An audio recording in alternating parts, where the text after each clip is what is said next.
Okay, so as you've probably gathered, I'm in Canberra and I was just at Parliament House, and I think that I did enough lurking there. I think that's the word. I lurked, and as a result, I think I drew some unnecessary attention from the Australian Federal Police Force.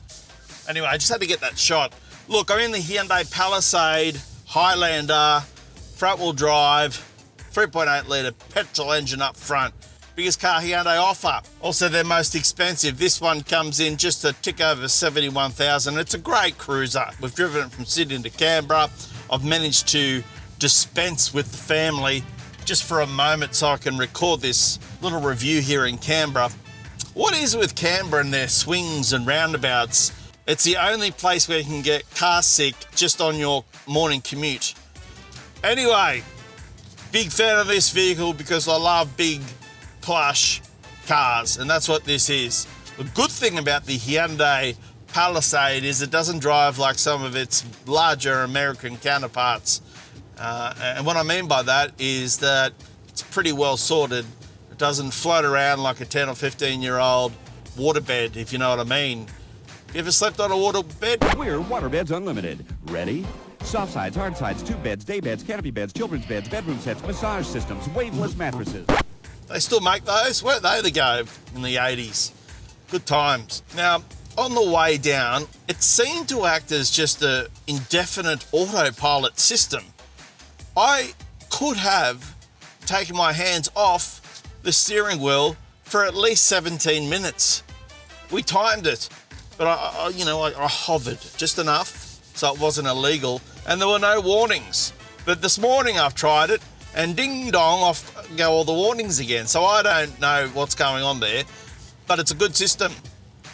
Here's another bloody, like it's just a huge roundabout. It's wasted space. Traffic lights, people. We've got 217 kilowatts up front, so I'd prefer the all-wheel drive model because it's pretty easy to chirp the front wheels. Let's take a look at the fuel economy. So far, we have covered 419 kilometres at 10 litres even. It's a really nice car. Even though it's got this sort of light timber grain trim, I think it works well. Not always a big fan of fake wood inside vehicles, but that looks okay. Pretty cushy leather seats.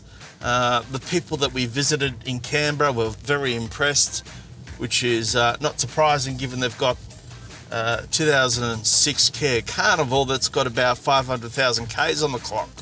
Other clever features include the blind spot camera, which produces itself right smack bang in the middle of the instrument cluster. Every time you turn the blinker on, left or right, it has a little camera in each mirror, side mirror, and it shows you what's in your blind spot. Kind of taking away from actually driving a car and checking things like you know, over your shoulder yourself.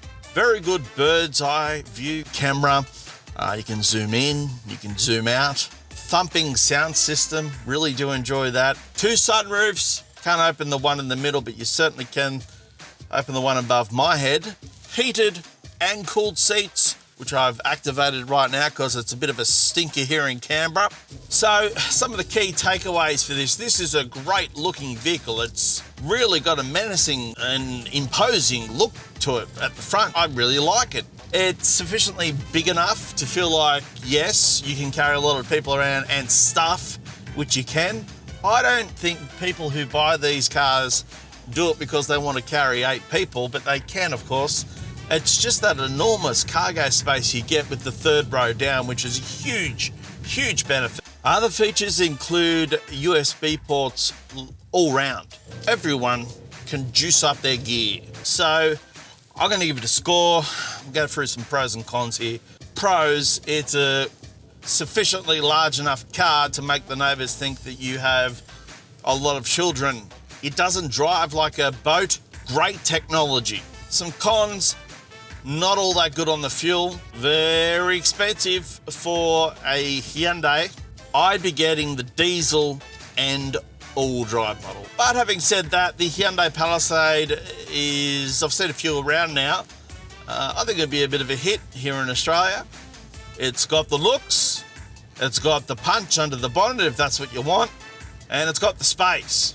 So, having said all that, I think I'll give the Hyundai Palisade Highlander petrol variant front-wheel drive 83 out of 100.